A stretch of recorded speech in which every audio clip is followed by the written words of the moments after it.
Hi guys, welcome to another fossil prep or tidy up with myself.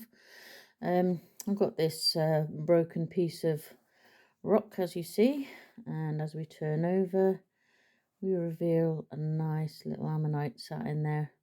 So not much needs to be done on this. It's basically just giving it a wee tidy up and exposing the ammonite a little bit more than what it is exposed, perhaps all the other side of it here. Um, so I'm going to pop you on onto a bit of music because you certainly don't want to listen to me dremeling away. So I will be back in a short while with some music.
As you can see from the shining that's just here, this is quite pyritic, which makes using the Dremel, I don't know if you can actually catch the shininess on it, which makes the matrix extremely sticky to get off.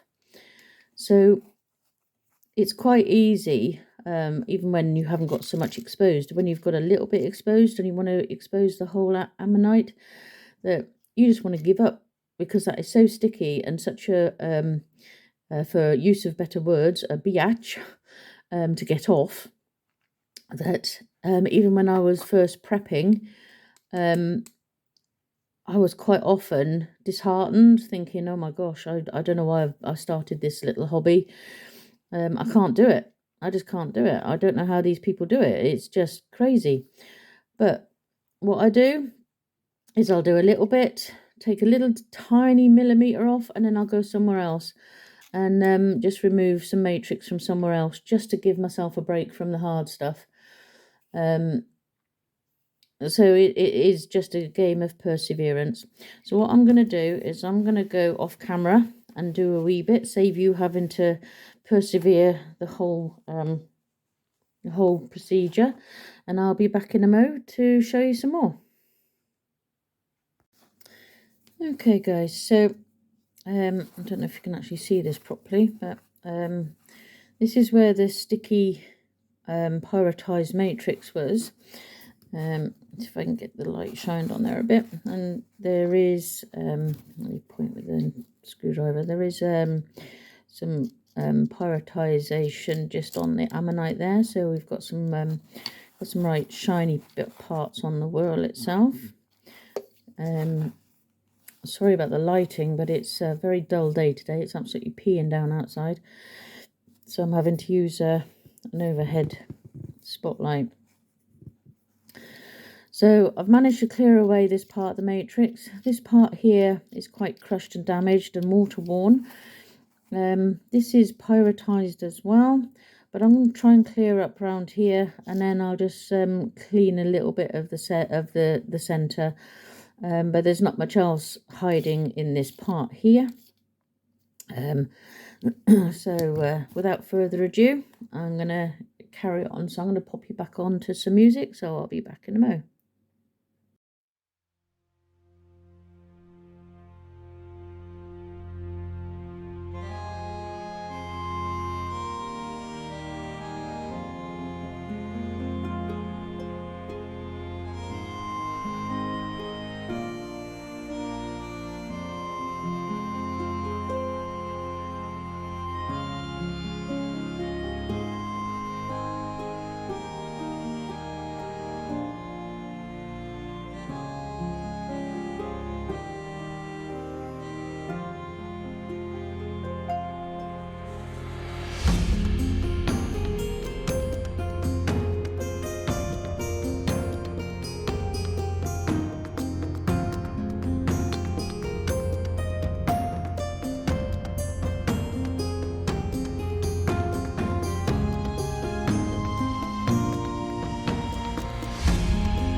Okay, so what I've done is on this edge where it's all quite pyritic, and obviously this is a bit crushed here, so I'm just going to leave that.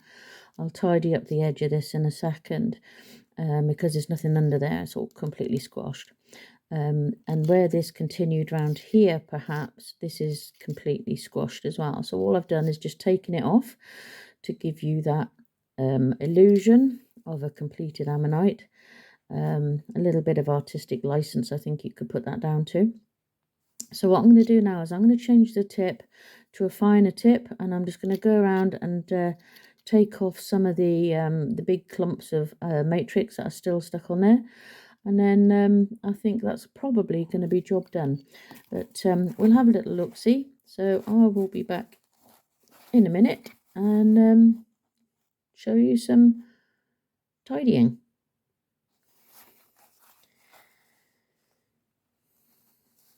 Okay.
you know, when prepping your fossils, you've got to know when to stop.